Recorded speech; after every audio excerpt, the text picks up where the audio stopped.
নমস্কার, কলকাতা টিভিতে আপনাদের সকলকে স্বাগত জানাচ্ছি। আপনাদের সঙ্গে রয়েছি আমি তনুকা। এই মুহূর্তে আমি উপস্থিত রয়েছি যাদবপুর বিশ্ববিদ্যালয়ের অরবিন্দ ভবনে। যাদবপুর বিশ্ববিদ্যালয়ে 20 আগস্ট ঘটনার পর কিন্তু বিতর্ক আরও বেড়েছে। এবার বিশ্ববিদ্যালয় কর্তৃপক্ষের সঙ্গে বৈঠকে ছাত্রদের একাংশ প্রশ্ন তুলেছেন যে সিসিটিভি ফুটেজে গণিতের অধ্যাপক বুদ্ধদেব সাউকে দেখা গেলেও কিন্তু তার বিরুদ্ধে এখনও কেন পুলিশের কাছে অভিযোগ দায়ের করা হয়নি।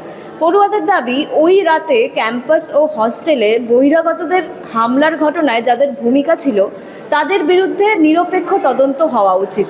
অন্যদিকে বুদ্ধদেব সাউ দাবি করেছেন যে তিনি ওই মুহূর্তে ঘটনার খবর পেয়েই কিন্তু সেই 4 নম্বর গেটের বাইরে গিয়ে কিন্তু তিনি ঘটনার খবর পেয়ে দেখতে যান যে সেখানে যাতে ওই ঘটনা আরও খারাপ দিকে না যায় বা আরও বেশি সংঘর্ষের সৃষ্টি না হয়, অর্থাৎ এসএফআই এবং এবিভিপির মধ্যে যে সংঘর্ষ সেটা যাতে বৃদ্ধি না হয়, তার জন্যই কিন্তু বুদ্ধদেব বাবু জানান যে উনি সেই মুহূর্তে 4 নম্বর গেটের বাইরে ছিলেন। এবং বুদ্ধদেব বাবু তিনি আরও বলেন যে তাকে উদ্দেশ্যপ্রণোদিতভাবে ফাঁসানোর চেষ্টা করা হচ্ছে। তার বক্তব্য, উত্তেজনার খবর পেয়েই তিনি ঘটনাস্থলে পৌঁছান, যেমনটা আমি বললাম। এবং এদিকে দক্ষিণপন্থী শিক্ষক সংগঠন অখিল ভারতীয় রাষ্ট্রীয় শিক্ষক মহাসংঘ রেজিস্ট্রার সেলিম বক্স মণ্ডলের বিরুদ্ধেও কিন্তু তথ্য পাচারের অভিযোগ তুলে তার গ্রেপ্তারের দাবিও জানিয়েছেন তিনি।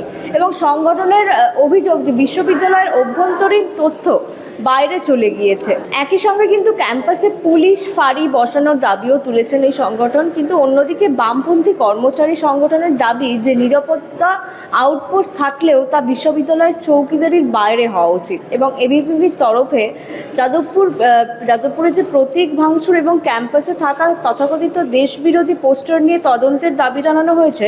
এমনকি প্রয়োজন হলে এনআইএ তদন্তের দাবিও তুলেছেন সংগঠনের নেতারা।